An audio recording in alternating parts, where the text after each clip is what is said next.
The effects of war are disastrous. War affects not just military, but civilian lives as well. Nations are destroyed, lives are destroyed, and economies are destroyed through this horrific event. War has existed on this planet since the dawn of man. The first instance of armed conflict can be seen between Cain and Abel, in which Cain kills Abel. This is the first recorded instance of human violence towards each other. Now, near the turn of the 20th century, wars got bigger, meaner, and deadlier.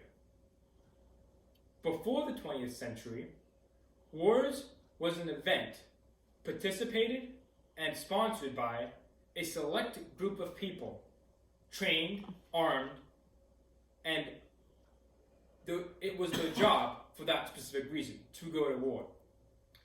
But at the turn of the 20th century, wars became larger in scope, and the newly established nation states fully engaged their economies in a total war.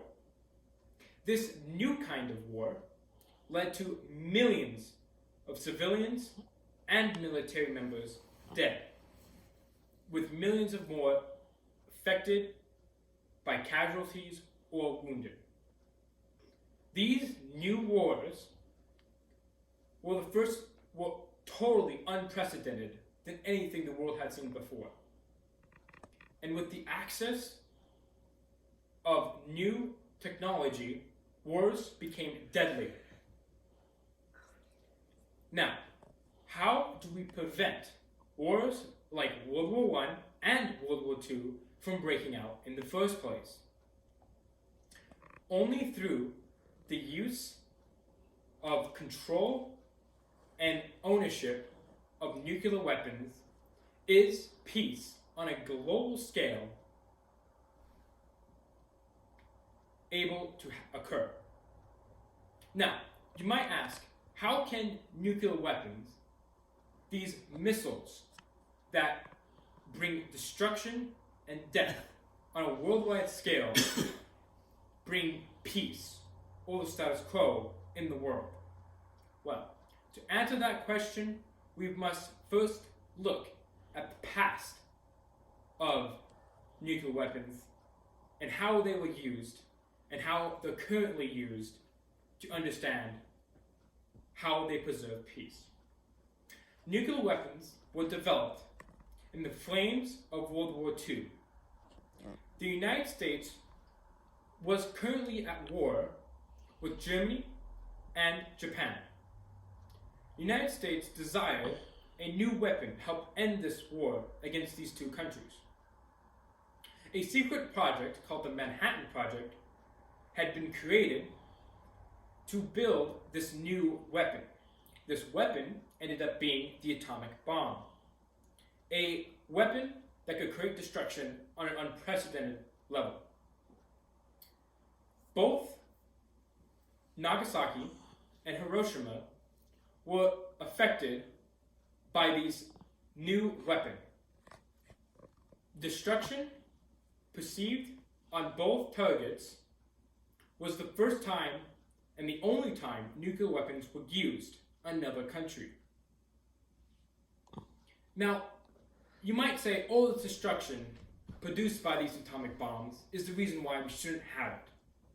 But if you look at the fine details, you will see if these atomic bombs had not have been used, the increased deaths of a conventional war against Japan would have been massive, and it would have been larger than the deaths created by the atomic bombs. This is the first way in which atomic bombs could save lives. Less deaths by atomic bombs, or more deaths by conventional warfare. Now, as World War II ended, both the Soviet Union and the United States started in a Cold War. This Cold War produce massive buildups of nuclear weapons, missiles, and warheads. As the buildup continued, a new doctrine began to emerge, called the MAD doctrine, or the Mutually Assured Destruction Doctrine. This doctrine states that if both countries were to use nuclear weapons on each other, then their destruction would be mutually assured.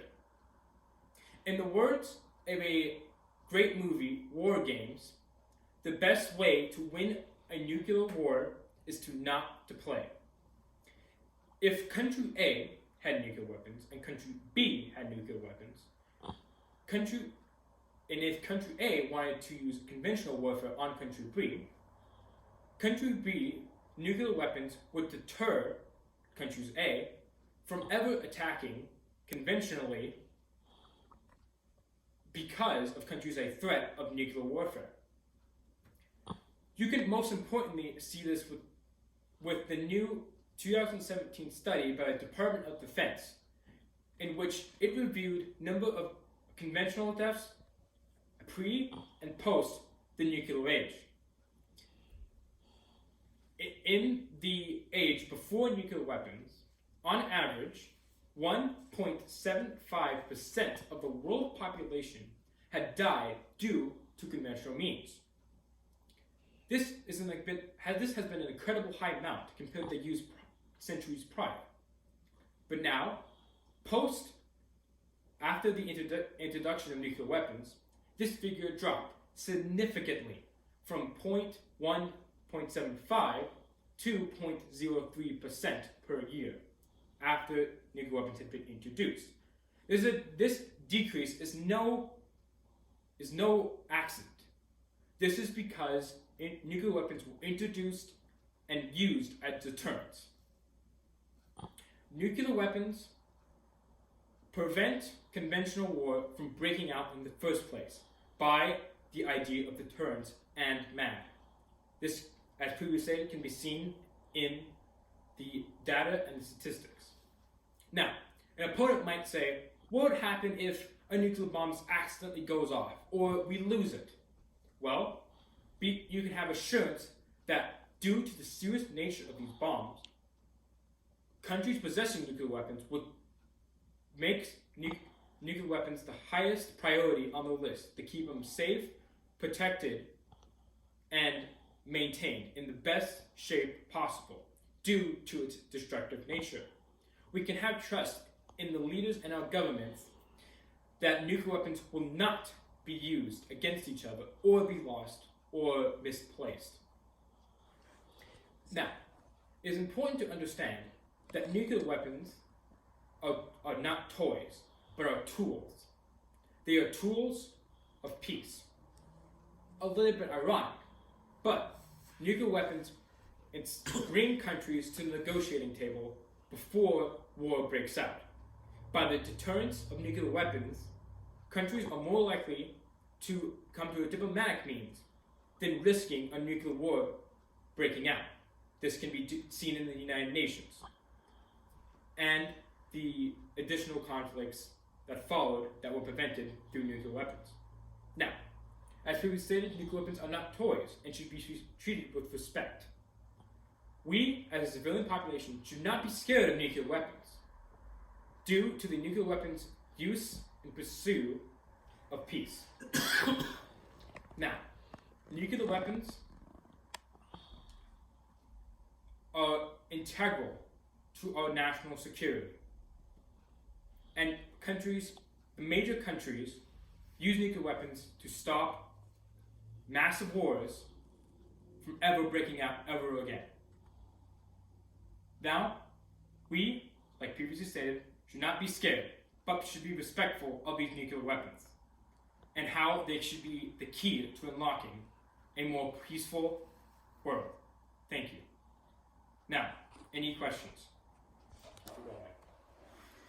So, why does the United States government prevent Iran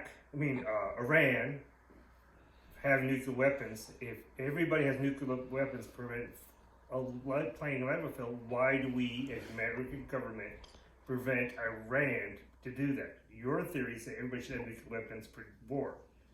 But that's not the policy of the world's view. In an ideal world, nuclear weapons should not exist. However, that is not the world we live in, and that's not how history happened. So, the best way to prevent nuclear war from breaking out is to have minor rogue states from not possessing them. And Iran is a rogue state. They are less attached to the mad theory of doctrine than the United States or Soviet Union. And even if they did possess nuclear weapons, they still would be restricted by the mad doctrine. They wouldn't be launching nukes at America because they know they would be crushed. They wouldn't be launching nukes at Iran, Israel, because they know they would also be nuked. So it is good that they won't have. It is good to prevent them from having nuclear weapons. But if they do somehow possess them, the mad doctrine will still prevent them from using them in the first place. Any more questions?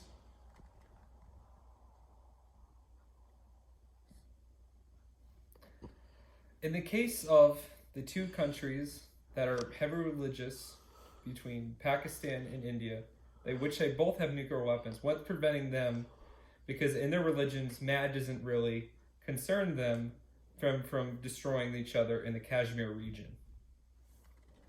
You're assuming that the entire population thinks the same. Yes. That is not the true. In Pakistan and India, they're very non-homogeneous populations. And so assuming that one group of people... It only takes one person to press one button. But countries treat the nuclear weapons with most respect, and so most countries, especially in Pakistan and India, do not have a one-person button press. It takes multiple different factors for a nuclear weapon to launch. But even if MAD still applies, so if Pakistan doesn't want to launch nuclear missiles, and India does, Pakistan would retaliate. And the leader wouldn't want to die. You say majority countries treat their weapons with respect. I know one giant country called the U.S., the Soviet Union, back in the day, now the Russian Federation, they've done multiple logs of nuclear missiles and weapons, and they've found that hundreds of nuclear weapons have gone missing. And the United States has been involved by purchasing these weapons before they can get into terrorist hands. And there's still multiple nuclear weapons around the world. You just answered your same question. You just said the United States is responsible for But buying they back. haven't purchased all of the nuclear weapons. There's still some. But they're still on it. They're still hard at work, grabbing up and picking up these lost nuclear weapons. Russia hasn't stopped. Russia has still continued to looking for these nuclear weapons, just like the United States. The United States has been strongly committed to finding nuclear weapons and picking them up before they're used, and now more than ever, with the Soviet Union being collapsed and being more open-ended to other countries, both countries are still hard at work to stop nuclear weapons from happening. Thank you.